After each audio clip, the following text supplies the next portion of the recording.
Eh, bueno, clase 5, Mundo bipolar y Guerra Fría entre 1945 y 1989. Ya, entonces después de la Segunda Guerra Mundial se crea un nuevo orden mundial. Dentro de este nuevo orden encontramos cambios territoriales, ya que en 1945 se llevó a cabo la conferencia de Yalta y Potsdam, en la que los aliados decidieron el ajuste territorial mundial, además de la ocupación y división de Alemania en 4 zonas repartidas entre Francia, Gran Bretaña, Estados Unidos y la Unión Soviética. Entonces encontramos dentro de estos cambios territoriales las transformaciones de Europa del Este, específicamente de la Unión Soviética sobre países bálticos, y el fin del expansionismo japonés.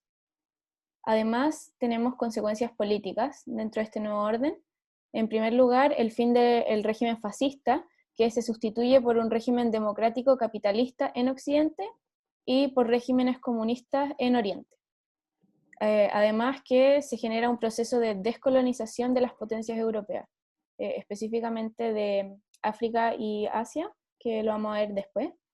Y dentro de las transformaciones económicas encontramos que aquellas regiones europeas que fueron escenario de guerra quedaron destruidas, que Estados Unidos surge como el principal productor de armamento, lo que lo beneficia económicamente.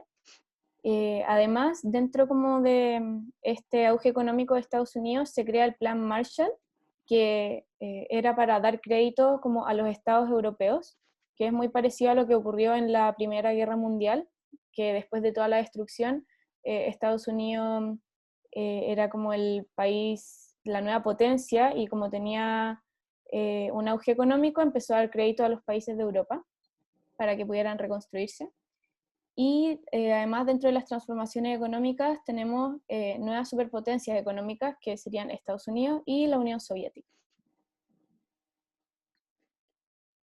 Otra consecuencia también de la Segunda Guerra Mundial fue la creación de de la Organización Nacional de las Naciones Unidas o la ONU. Esta nace en 1945, impulsada a partir de la Carta Fundacional de la Conferencia de San Francisco, y en 1948 nace la Declaración Universal de los Derechos Humanos, en donde al final están juntos todos los derechos todas las leyes de derechos humanos que se decretan después de la Segunda Guerra Mundial. El objetivo de la ONU es crear bases que eviten una nueva catástrofe, consolidar la paz y buscar el desarrollo de los pueblos, mantener la seguridad, fomentar las relaciones internacionales, garantizar los derechos de las personas y a la libre determinación. La estructura de la ONU se conforma de una Asamblea General, un Consejo de Seguridad, un Consejo Económico y Social, una Secretaría General, una Corte Internacional de Justicia, y órganos subsidiarios, como la UNICEF, la FAO y la FM, que es el Fondo Mundial Internacional. Ahora pasamos al mundo bipolar y Guerra Fría en sí. Ya, en primer lugar, este mundo bipolar se caracterizó por la confrontación ideológica, ya que esta guerra se basó en un enfrentamiento ideológico entre las dos superpotencias de la época, que eran Estados Unidos, que era como el mundo capitalista, y la Unión Soviética, que era socialista. Este enfrentamiento se expandió a nivel mundial, dividiendo a todo el mundo en dos bloques, capitalista versus socialista. Dentro de esta confrontación ideológica encontramos la polarización, ¿verdad?, que generó un sistema bipolar dependiente de la orientación política y separados por una línea geográfica imaginaria que era conocida como la cortina de hierro, o que después sería el muro de Berlín. Entonces se divide en dos bloques, que sería el bloque oriental, que es el de la Unión Soviética, que es un sistema político centralizado, una economía planificada e ideología marxista. Y por otro lado el bloque occidental, que sería el de Estados Unidos, que es un sistema político democrático, una economía capitalista y ideología liberal. Además, las áreas de control en Europa occidental y en América Latina están dentro de este bloque occidental. Y dentro de los acontecimientos del mundo bipolar encontramos la división de Alemania y Europa, ya que en 1949 se sella la división en Alemania, Alemania Occidental, llamada República Federal Alemana, y la Alemania Oriental, República Democrática Alemana de los soviéticos, ¿verdad? O sea, Alemania también se divide como acorde a a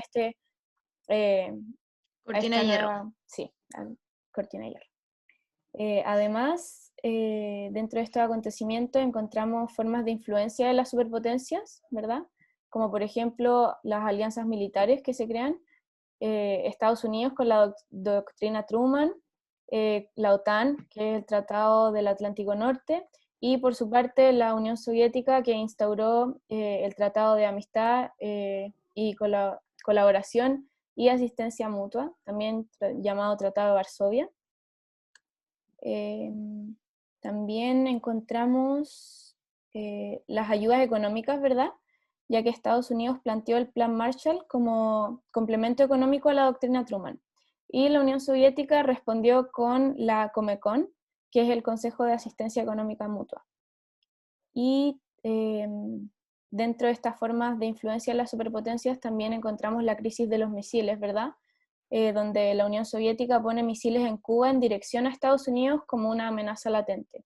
Y ahí Estados Unidos amenaza con atacar y la Unión Soviética posteriormente cede.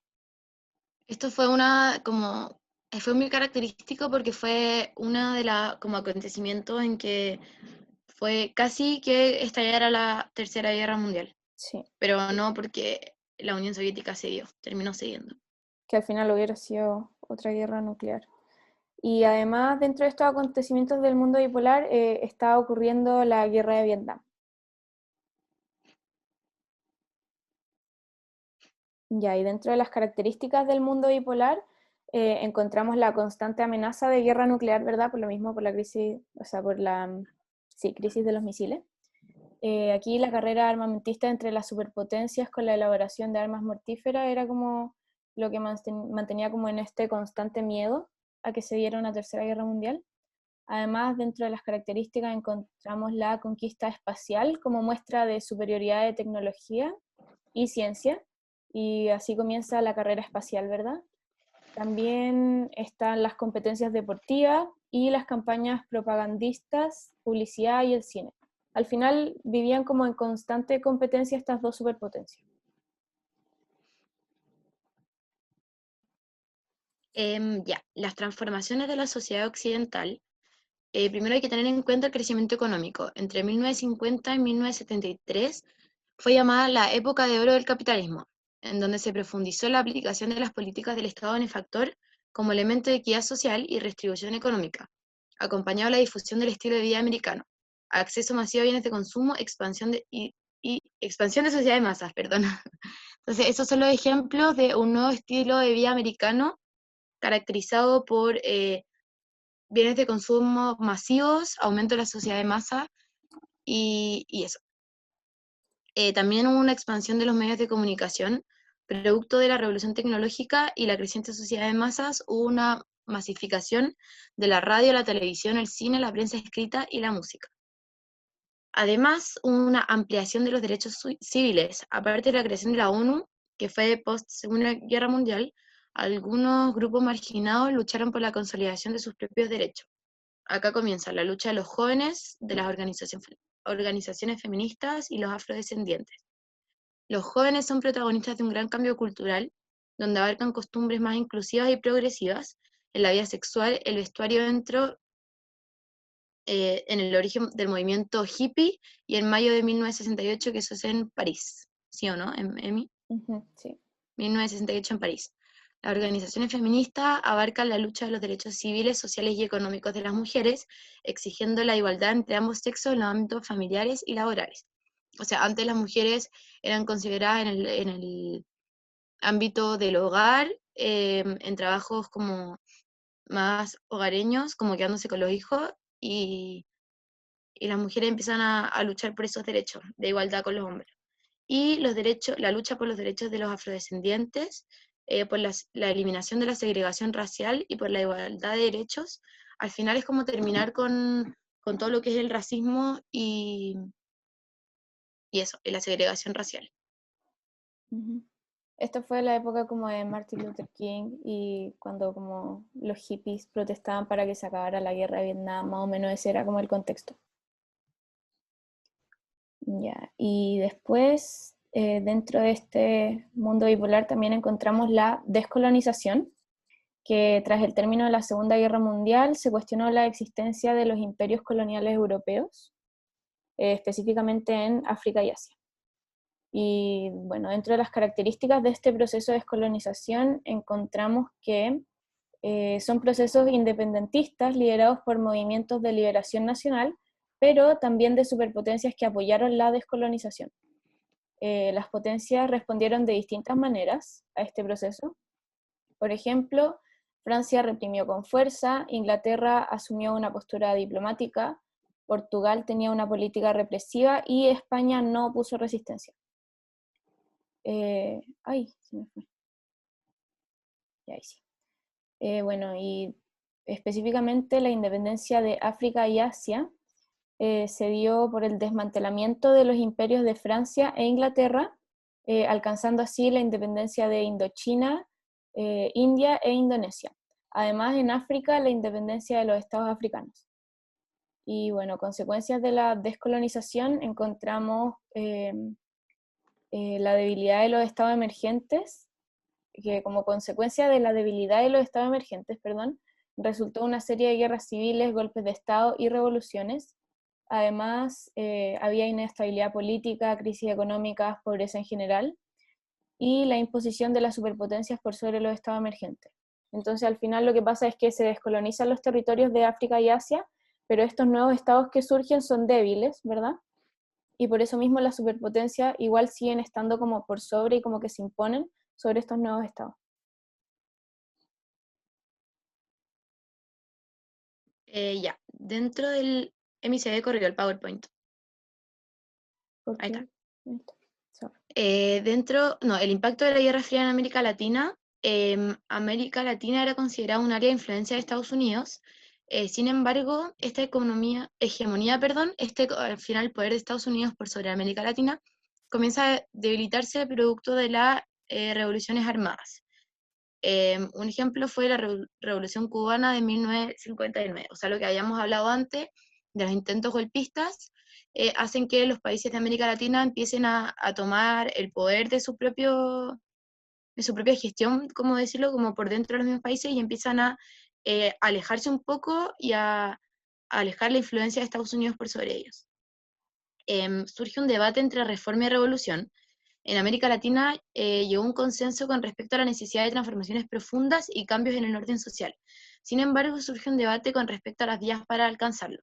O sea, los países de América Latina se dan cuenta que había que tener un cambio y había que haber transformaciones respecto a la forma en que estaban viviendo, pero surge un debate con respecto a cómo se lograban esos cambios. Si a través de una reforma, o sea, cambiar algunos puntos de la forma en que estaban viviendo, o una revolución, eliminarlo todo y empezarlo de cero. Sería un poco como parecido a lo de la Constitución, me acordé de mí. Como, ya está lo mismo. Ya. Como ejemplo de la revolución, está la Revolución Cubana. La Revolución Cubana, desde 1952, en Cuba se vivió una dictadura liderada por Fulgencio Batista, caracterizado por la corrupción y el apoyo estadounidense. En este contexto, el movimiento popular, al mando de Fidel Castro y el Che Guevara, logran derrocar la dictadura. O sea, estaba Fulgencio Batista, apoyado por Estados Unidos, y llega Fidel Castro y el Che Guevara y logran derrocar el poder que tenía Batista. Guevara promulga una serie de medidas para la nacionalización de las empresas y una reforma agraria. La nacionalización de las empresas en la línea de sustentarse por sí mismo y dejar de como depender de países externos. Y a esto Estados Unidos responde y Cuba, en respuesta a la respuesta de Estados Unidos, fortalece su alianza con la Unión Soviética. En este también mismo contexto surge la crisis de los misiles que ya habíamos nombrado antes, en donde hay presencia de rampas de misiles de la Unión Soviética en Cuba amenazando a Estados Unidos. Entonces al final Cuba hace una especie de alianza con la Unión Soviética en contra de la hegemonía y el poder que quería tener Estados Unidos por sobre este país. Ya, y para terminar, una pregunta que no sé si la dejamos ahí para que la lean o explicamos. Dejémosla ahí para que la lean, ¿no? Ya. Y bueno, por la último la próxima hablamos clase la podemos revisar si quieren. Así que eso por Eso. hoy. Listo. Ya, bacán.